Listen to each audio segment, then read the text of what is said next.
നമസ്കാരം. അജയ്സ് പ്രസിൻ്റെ പുതിയൊരു വീഡിയോയിലേക്ക് എല്ലാവർക്കും സ്വാഗതം. Welcome to Ajay's press. What we do is express. നമുക്ക് 50 വയസ്സായാൽ, നമുക്ക് 60 വയസ്സായാൽ, നമുക്ക് 70 വയസ്സായാൽ, ഇങ്ങനെ ഓരോ പ്രായം കടക്കുമ്പോഴും നമുക്ക് ആവശ്യമായി വരുന്ന സപ്ലിമെൻറ്റ്സ് ഏതൊക്കെയാണ്?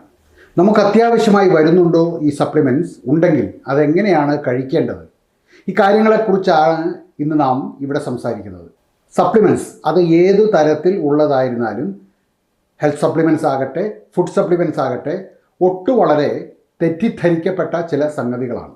യൂട്യൂബിൽ സപ്ലിമെൻറ്റ്സ് എന്ന് മാത്രം നിങ്ങൾ സെർച്ച് ചെയ്താൽ ലക്ഷക്കണക്കിന് സപ്ലിമെൻറ്റ്സിനെ കുറിച്ചുള്ള വീഡിയോ നിങ്ങൾക്ക് കാണുവാൻ സാധിക്കും. Hair growth, skin glowing, muscle growth, weight കൂട്ടാൻ, വെയിറ്റ് കുറയ്ക്കാൻ, നിറം കൂട്ടാൻ, നിറം കുറയ്ക്കാൻ, അങ്ങനെ എന്തിനൊക്കെയാണ് സപ്ലിമെൻറ്റ്സ് ഇല്ലാത്തത് എന്ന് ചോദിച്ചാൽ അതായിരിക്കും ഉത്തരം പറയാൻ എളുപ്പം. സോഷ്യൽ മീഡിയയിൽ സപ്ലിമെൻറ്റ്സ് പ്രിസ്ക്രൈബ് ചെയ്യുന്ന ഒട്ടേറെ സോഷ്യൽ മീഡിയ ഡോക്ടർമാരെ നമുക്ക് കാണുവാനും പറ്റും. അപ്പോൾ സ്വാഭാവികമായും നിങ്ങൾ എന്നോട് ചോദിക്കും, നിങ്ങളൊരു ഡോക്ടറാണോ എന്ന്. ഉത്തരം അല്ല എന്ന് തന്നെയാണ്. അതുകൊണ്ട് തന്നെ ഇവിടെ ഞാനൊന്നും പ്രിസ്ക്രൈബ് ഒന്നും ചെയ്യുന്നില്ല. പറഞ്ഞു വന്നത് സപ്ലിമെൻറ്റ്സിനെ കുറിച്ച് മാത്രമാണ് നമ്മൾ ഇന്നിവിടെ സംസാരിക്കുന്നത്. ഇനി പറയുന്നത് ഒരു സ്റ്റാറ്റ്യൂട്ടറി വാർണിംഗ് ആണ്. ഏതൊക്കെയാണ് സപ്ലിമെൻറ്റ്സ്, അതിൻ്റെ പ്രത്യേകതകൾ അതെന്തൊക്കെയാണ്, ഇതിനെക്കുറിച്ചൊക്കെ പറയുന്നതിന് മുൻപ് സപ്ലിമെൻറ്റ്സ് ആണെങ്കിലും, ശരീരത്തിന് ആവശ്യമായ മിനറൽസ് ആണെങ്കിലും, ട്രേസ് എലമെൻറ്റ്സ് ആണെങ്കിലും നമ്മുടെ ശരീരത്തിന് ആവശ്യമായത്ര അളവിൽ മാത്രമേ എടുക്കേണ്ടതുള്ളൂ.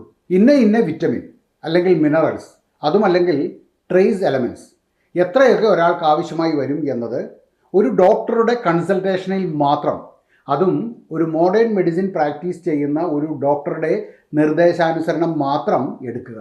ഒരു ഐഡിയൽ ലോകത്ത് നമുക്ക് ആവശ്യമുള്ള വിറ്റമിൻ, മിനറൽസ് എല്ലാം നമ്മൾ കഴിക്കുന്ന ഭക്ഷണത്തിൽ നിന്ന് കിട്ടും, അല്ലെങ്കിൽ കിട്ടണം. പച്ചക്കറികൾ, പഴവർഗ്ഗങ്ങൾ, പ്രോസസ്സ് ചെയ്യാത്ത ഫുഡ്, ഇതിൽ നിന്നെല്ലാമാണ് നമുക്കിത് കിട്ടുക. ഒരു 50 വയസ്സൊക്കെ കഴിയുമ്പോൾ നമുക്കുണ്ടാകുന്ന ഹോർമോണൽ ചേഞ്ചസ് ചിലപ്പോൾ ഈ വിറ്റമിൻസിൻ്റെയും മിനറൽസിൻ്റെയും ടാർഗറ്റ് കോട്ട എത്തിച്ചു എന്ന് വരില്ല. അപ്പോഴാണ് നമുക്കിത് സപ്ലിമെൻറ്റ് ചെയ്യേണ്ടി വരിക. സപ്ലിമെൻറ്റ് ചെയ്യണമെന്ന് പറയുമ്പോൾ മരുന്ന് കടയിൽ നിന്നും കിട്ടുന്ന വിറ്റമിൻ ഗുളികകൾ അതേപടി വാങ്ങി ഓവർ ദ കൗണ്ടർ കഴിക്കണം എന്നല്ല അർത്ഥം. ഇനി അറിയേണ്ടുന്ന ഒരു കാര്യം കൂടിയുണ്ട്. നമുക്ക് ആവശ്യമുള്ള വിറ്റമിനുകൾ അത് 2 തരത്തിലാണ് ഉണ്ടാകുക. വാട്ടർ സോല്യൂബിൾ വിറ്റമിനുകളും ഫാറ്റ് സോല്യൂബിൾ വിറ്റമിനുകളും. അർത്ഥം എങ്ങനെ ശരീരം ഈ വിറ്റമിനുകൾ സൂക്ഷിച്ചു വയ്ക്കുന്നു എന്നതാണ്.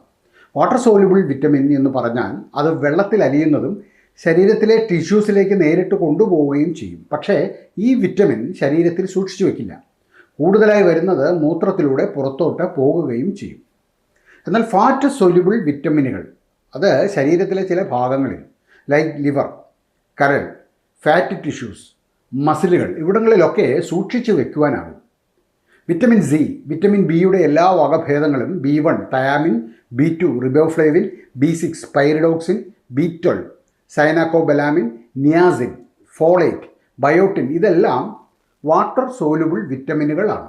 എന്നാൽ ഫാറ്റ് സോല്യൂബിൾ വിറ്റമിനുകൾ അതേതൊക്കെയാണ്?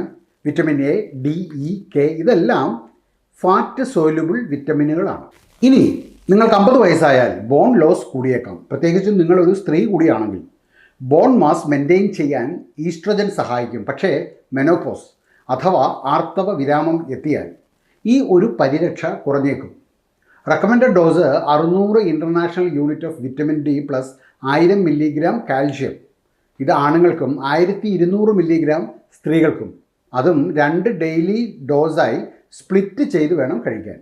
വിറ്റമിൻ ഡി അത് ഓവർ ഡോസായാൽ അത് ഹൈപ്പർ കാൽഷ്യമീയ എന്നൊരു അവസ്ഥ ഉണ്ടാക്കിയേക്കാം. അതുകൊണ്ട് സപ്ലിമെൻറ്റ്സ് ഓവർ ദ കൗണ്ടർ വാങ്ങി കഴിക്കരുത്. നമ്മളൊക്കെ പുറത്തിറങ്ങി നടക്കുന്നവരായതുകൊണ്ടും അത്യാവശ്യം വെയിൽ കൊള്ളുന്നവരായതുകൊണ്ടും സാധാരണഗതിയിൽ വിറ്റമിൻ ഡിയുടെ കുറവ് നമുക്ക് വരാറില്ല. മീനുകളിൽ ട്യൂണ, മാക്കറൽ അഥവാ അയല, ബീഫിൻ്റെ കരൾ, ചീസ്, എഗ് യോക്സ് ഇതൊക്കെ വിറ്റമിൻ ഡിയാൽ സമൃദ്ധമാണ്. പാലും തൈരും ചീസും ഫിഗും എല്ലാം നിങ്ങളുടെ കാൽഷ്യം ഇൻടേക്ക് കൂട്ടുകയും ചെയ്യും. ഇനി ഒമേഗ 3 ഫാറ്റി ആസിഡ്സ് എന്ന് നിങ്ങൾ കേട്ടിട്ടില്ലേ? നമുക്ക് ആവശ്യമുള്ള ഒരു പോളിസാച്ചുറേറ്റഡ് ഫാറ്റാണ്.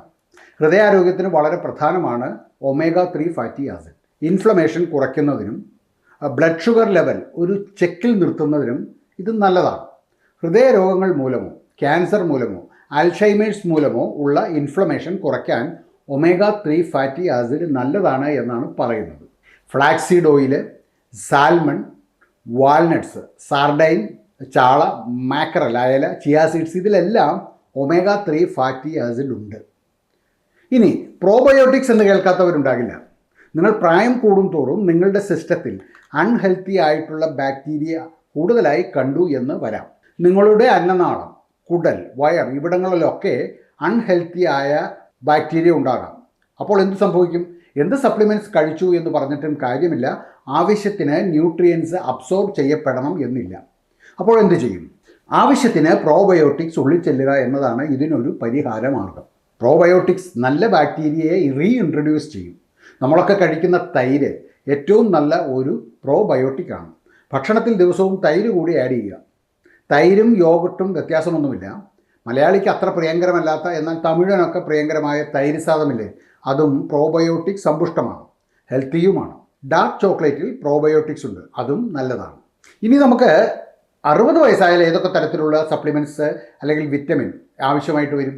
നേരത്തെ പറഞ്ഞതുപോലെ ആവശ്യമുള്ള അത്ര ഈ ന്യൂട്രിയൻസ് ഭക്ഷണത്തിൽ നിന്ന് തന്നെ കണ്ടെത്തുന്നതാണ് എപ്പോഴും നല്ലത്. എന്നിരുന്നാലും പ്രായം കൂടുമ്പോൾ നമ്മുടെ ഗട്ട് ഭക്ഷണത്തിൽ നിന്നും ശരീരത്തിലേക്ക് ആവശ്യത്തിന് ന്യൂട്രിയൻസ് കണ്ടെത്തുവാൻ പ്രയാസപ്പെട്ടേക്കാം.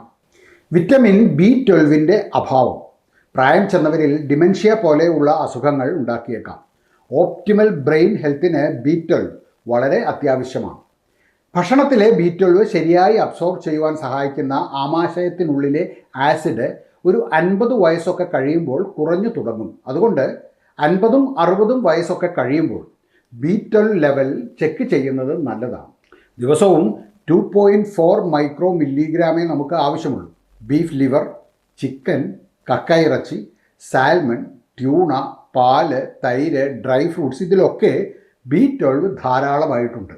അതുപോലെ തന്നെയാണ് 60 കഴിഞ്ഞാൽ omega-3 ഫാറ്റി ആസിഡും എല്ലാവർക്കും ആവശ്യമായിട്ട് വരും. അതേപോലെ തന്നെയാണ് വിറ്റമിൻ ഡിയും. ഇതിനെക്കുറിച്ചൊക്കെ നമ്മൾ നേരത്തെ സംസാരിച്ചു കഴിഞ്ഞതാണ്. വെയിൽ കൊള്ളുന്നത് എപ്പോഴും നല്ലതാണ്. പക്ഷേ പ്രായം കൂടുന്തോറും സൂര്യപ്രകാശത്തിൽ നിന്നും കിട്ടുന്ന വിറ്റമിൻ ഡി വേണ്ട പോലെ നമ്മുടെ ശരീരം സിന്തസൈസ് ചെയ്യണം എന്ന് ഇല്ല. അപ്പോൾ എന്ത് ചെയ്യണം? വിറ്റമിൻ ഡി ലെവൽ ചെക്ക് ചെയ്യുക. ആവശ്യമുണ്ടെങ്കിൽ മാത്രം ഒരു ഡോക്ടറുടെ നിർദ്ദേശാനുസരണം സപ്ലിമെൻറ്റ് കഴിക്കാവുന്നതാണ്. ഇനി 70 വയസ്സ് കഴിഞ്ഞാലോ വിറ്റമിൻ ഡിയും B12ഉം ഒക്കെ സപ്ലിമെൻറ്റ് തന്നെ ചെയ്യേണ്ടി വന്നേക്കാം. ഭക്ഷണം തന്നെ കഴിക്കുന്നത് കുറയുന്ന ഒരു സമയമാണ് ഈ പ്രായമൊക്കെ. ഇത് രണ്ടും, വിറ്റമിൻ ഡിയും B12ഉം 70 വയസ്സിൽ വളരെ അത്യാവശ്യമാണ്. ഇത് രണ്ടും കൂടാതെ 70 വയസ്സെത്തുമ്പോൾ നമ്മുടെ ശരീരത്തിലെ മസിൽ മാസ് കുറേശ്ശെയായി ഡിറ്റീരിയറേറ്റ് ചെയ്യുവാൻ തുടങ്ങും, അല്ലെങ്കിൽ ചെയ്തുകൊണ്ടിരിക്കും. ഈ സമയത്ത് ശരീരത്തിന് പ്രോട്ടീൻ്റെ ആവശ്യകതയും കൂടും. കാരണം കഴിക്കുന്ന ഭക്ഷണത്തിൻ്റെ അളവും മറ്റും കുറയും എന്നത് തന്നെയാണ് കാരണം. ശരീരത്തിലെ മസിൽ മാസിൻ്റെ 10% കുറവ് വന്നാൽ തന്നെ നമ്മുടെ ഇമ്മ്യൂൺ സിസ്റ്റം ശരിയായി പ്രവർത്തിച്ചു എന്ന് വരില്ല. പ്രോട്ടീൻ പൗഡറും ഗുളികകളും ബോഡി മാസും മസിൽ ബിൽഡപ്പ് ചെയ്യുവാനുമെല്ലാം സഹായിക്കും. 20 മുതൽ 30 ഗ്രാം വരെ ഒരാൾക്ക് ഒരു ദിവസം എന്ന കണക്കിന് ആവശ്യമായി വന്നേക്കാം. ബീഫ്, ചിക്കൻ, ആൽമണ്ട്സ്, ബീൻസ് ഇതെല്ലാം പ്രോട്ടീൻ സമ്പുഷ്ടമാണ്. ഏതൊരു വിറ്റമിൻ ആയാലും മിനറൽ ആയാലും കൂടുതൽ അളവിൽ ശരീരത്തിൽ ചെല്ലുന്നത് ദോഷകരമാണ്. ഇക്കാര്യം എപ്പോഴും ഓർമ്മയിൽ വെക്കേണ്ടതാണ്. ഒട്ടേറെ ശാരീരിക പ്രശ്നങ്ങൾക്ക് ഒരു പക്ഷേ ഈ അമിതമായ അളവിൽ ഇത് കഴിക്കുന്നത് വഴിവെച്ചേക്കാം. അതുകൊണ്ട് തന്നെയാണ് ഞാൻ ആദ്യം പറഞ്ഞത്, ഒരു ഡോക്ടറുടെ നിർദ്ദേശാനുസരണം മാത്രമേ ഏതൊരു സപ്ലിമെൻറ്റും കഴിക്കാൻ പാടുള്ളൂ എന്ന്. നമ്മൾ ഇന്ന് സംസാരിച്ചത് 50ഉം 60ഉം 70ഉം വയസ്സാകുമ്പോൾ ഓരോരുത്തർക്കും ആവശ്യമായ സപ്ലിമെൻറ്റ്സിനെ കുറിച്ചാണ്. നിങ്ങൾ ആ പ്രായത്തിലുള്ള ഒരാളാണെങ്കിൽ, അല്ലെങ്കിൽ നിങ്ങളുടെ വീട്ടിൽ അങ്ങനെ ആ പ്രായത്തിൽ ഉള്ള ആൾക്കാർ ഉണ്ടെങ്കിൽ ഈ കാര്യമൊക്കെ ഒന്ന് ശ്രദ്ധിക്കുന്നത് എന്തുകൊണ്ടും നല്ലതായിരിക്കും. ഈ വീഡിയോ ഇവിടെ പൂർണ്ണമാവുകയാണ്. നിങ്ങൾക്ക് ഈ വീഡിയോ ഇഷ്ടമായിട്ടുണ്ടെങ്കിൽ മറ്റുള്ളവർക്ക് കൂടി ഒന്ന് ഷെയർ ചെയ്ത് കൊടുക്കുക. എല്ലാവർക്കും നല്ലൊരു ദിവസം ആശംസിക്കുന്നു. നന്ദി, നമസ്കാരം.